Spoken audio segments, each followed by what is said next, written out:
ሰላም የእግዚአብሔር ቤተሰቦች ሰላማችሁ ይብዛ። ባለፈው ክፍል 14 አይተናል። ዛሬ ደግሞ ክፍል 15 እናያለን። ይኸው ክፍል 15 ዛሬ በእስክሪብቶ ነው የጻፍኩት። ክፍል 15 እኔ ብዙም ዲኮር ምናምን አይመቸኝም። ዋናው መልእክቱን ማስተላለፍ ነው። የእግዚአብሔር ቃል ይሰራል። በሁለት በኩል የተሳለ ሰይፍ ነውና ከተሳለም ሰይፍ ይበልጣልና ክፍል 15 ትምህርት ይላል። ዛሬም ስላሴን በተመለከተ መጽሐፍ ቅዱስ ምን ይላል? ስላሴ የሚባል ነገር ነው ወይ? ስላሴ የሚባል ነው ወይ እግዚአብሔር የሚለውን መጽሐፍ ቅዱስ ስናይ ቆይተናል። ዛሬ ክፍል 15 ላይ እንመለከታለን። ስላሴ የሚባል ነገር አታስቡ፣ የሞተ ጉዳይ ነው። ስላሴ የሚባል በግመል አንገት ላይ የሚንጠለጠል ቃጭል እንደሆነ መሳፍንት 8 ከቁጥር 20 እስከ 27 ያለውን ቃል ባለፈው አይተናል። ዛሬም ይሁት እናንተ አንብቡት፣ አጥኑት። ደግሞ ዛሬ የምንቀጥለው ክፍል 15 ነው። አንድ ብቸኛ አምላክ ኢየሱስ እግዚአብሔር ነው እያልኩ ነው የምቀጥለው።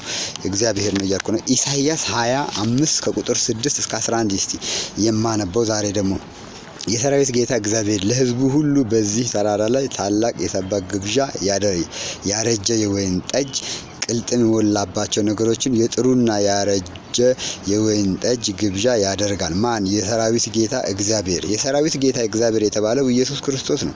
ኢየሱስ ክርስቶስ ጌታ እንደሆነ ሰው በልቡ አምኖ በአፉ መስክሮ ይድናል ይላል። ስለተጠመቁ በኢየሱስም ተጠምቆ ስለዳኑ ሰዎች መመስከር እንዳለባቸው ጳውሎስ ሮሜ 10 ከ8 እስከ 10 ላይ ተመልክተናል። ስለዚህ የሰራዊት ጌታ እግዚአብሔር የተባለው የሰራዊት ጌታ ኢየሱስ ክርስቶስ ነው። በዚህም ተራራ ላይ በወገኖች ሁሉ ላይ የተጣለውን መጋረጃ በአሕዛብ ሁሉ ላይ የተዘረጋውንም መሸፈኛ ያጠፋል ይላል። ማን? ኢየሱስ ክርስቶስ እግዚአብሔር የሆነው በምኑ? በሞቱ የዘላለምን የገሃነም ደጅ ሊገቡ ወደ ገሃነም ሊገቡ ያሉትን በሞቱ ያሸንፋል። ሞትን በሞቱ ይውጣል ማለት ነው። መሸፈኛ ያጠፋል፣ ሞትንም ለዘላለም ይውጣል። ኢየሱስ ጌታ ነው። ጌታ እግዚአብሔር ከፊት ሁሉ እንባን ያብሳል፣ የሕዝቡንም ስድብ ከምድር ሁሉ ላይ ያስወግዳል። እግዚአብሔር ተናግሯልና በዚያን ቀን እነሆ አምላካችን ይህ ነው፣ ተስፋ አድርገነዋል ይባላል ይላል። ሃሌሉያ! ኢየሱስ ክርስቶስ የተባረከ ይሁን፣ ስሙ ለዘላለም የተከበረ ይሁን። በዚያን ቀን እነሆ አምላካችን ይህ ነው፣ ተስፋ አድርገነዋል ይላል። ዛሬ እኛ ኢየሱስ ክርስቶስ አንድ አምላክ ነው፣ ሌላ አምላክ ስላሴ የሚባል የለም ብለን ተስፋ የምናደርገው አምላክ ይህ ነው አሉ። ይህ ሞትን የዋጠ ጌታ እግዚአብሔር የተባለው ጌታ ኢየሱስ የተባለው ነው። ሌላ እግዚአብሔር የለም፣ የተዘጋ ነው። ዮሐንስ 10 27-33 በጎቼ ድምፄን ይሰማሉ፣ እኔም አውቃቸዋለሁ፣ ይከተሉኝማል አለ።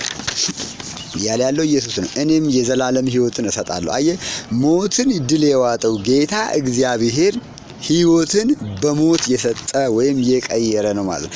እኔም የዘላለም ሕይወትን እሰጣቸዋለሁ፣ ለዘላለምም አይጠፉም፣ ከእጄ ማንም አይነጥቃቸውም። የሰጠኝ አባቴ ከሁሉ ይበልጣል። አያችሁ፣ ኢየሱስ ክርስቶስ አብም ወልድም መንፈስም ሁሉ በሁሉ የሆነ ከሁሉ የሚበልጥ አብ የተባለው ኢየሱስ ክርስቶስ እንደሆነ ከታችም እናያለን። ይበልጣል። ከአባቴ እጅ ሊነጥቃቸው ሁለት አባት አለ። ሁለት እጅ ይናገራል። እዚህ ሁለት እጅን ይናገራል። ከእኔም ሊነጥቃቸው የሚችል የለም፣ ከአባቴም ሊነጥቃቸው የሚችል የለም ይላል። ስለዚህ ሁለት አምላኮች ነው የያዟቸው ሰዎቹን ወይም ያዳኗቸው ሰዎቹን የጠበቋቸው ሰዎቹን እንዳይጠፉ የሚከላከሉ ሰዎችን የያዙት ሁለት እጆች ናቸው ማለት ነው? አይደለም። አንዱ እግዚአብሔር ነው። ስለ አንዱ እግዚአብሔር ነው። ስለ አንዱ ኢየሱስ ነው። ስለ አንዱ አባት ነው። ስለ አንዱ ልጅ ነው እየተናገረ ያለው። እስቲ እንመልከት። ምን ሊነጥቃቸው ማንም አይችልም አለ። እኔና አብ አንድ ነን አለ። እኔና አብ ስንት ነን? አንድ ነን። በል እስቲ የስላሴ አስተማሪ በል። አብ ሌላ አካል ነው፣ ወልድ ሌላ አካል ነው፣ መንፈስ ሌላ አካል ነው፣ ሶስት አካል አለ ብለህ ነው የምትናገረው?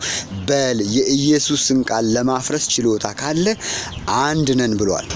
ሁለት ነን አላለም። እኔና አብ አንድ ነን። እኔ ማለት አብ ነኝ፣ አብ ማለት እኔ ነኝ። እኔ በስጋ የተገለጥኩኝ እኔ ነኝ፣ አንድ ነን አለ። እሺ፣ አይሁድም ይህንን ስለተናገረ ሊወግሩት ድንጋይ አነሱ። ዛሬም ድንጋይ በኢየሱስ ላይ የምታነሱ፣ ዛሬም በቤተ ክርስቲያን ላይ ድንጋይ የምታነሱ አንድ ነው ብለው በሚሰብኩት አገልጋዮች ላይ፣ በቤተ ክርስቲያን ላይ፣ በሐዋርያት ቤተ ክርስቲያን ላይ፣ በነቢያት ቤተ ክርስቲያን ላይ አንድ እግዚአብሔር ነው፣ ብቸኛ ነው፣ ሌላ የለም፣ ሱሉስ የለም፣ የሰለሰ የለም፣ ስላሴ የለም ብላ የምታስተምረው ቤተ ክርስቲያን ላይም ዛሬ ድንጋይ እያነሱ እየወረወሩ ቤተ ክርስቲያንን ሌላ እርምጃ ወይም ሌላ ሀሳብ የምትወስድ መስሏት አንዱን እግዚአብሔር የምትጥል ወይም የምትክድ መስሏቸው የሚያስፈራሩ በየሚዲያው የሚሳደቡ የሐሰተኛ አስተማሪዎች የሚናገሩ፣ የሚዘላብዱ፣ የሚሸቃቅጡ ያንም ኢየሱስ ላይ ድንጋይ ያነሱ የነዛ የስላሴ መንፈስ ተከታዮች ዛሬም አልጠፉም። ስለዚህ የፈለገውን አምጡ።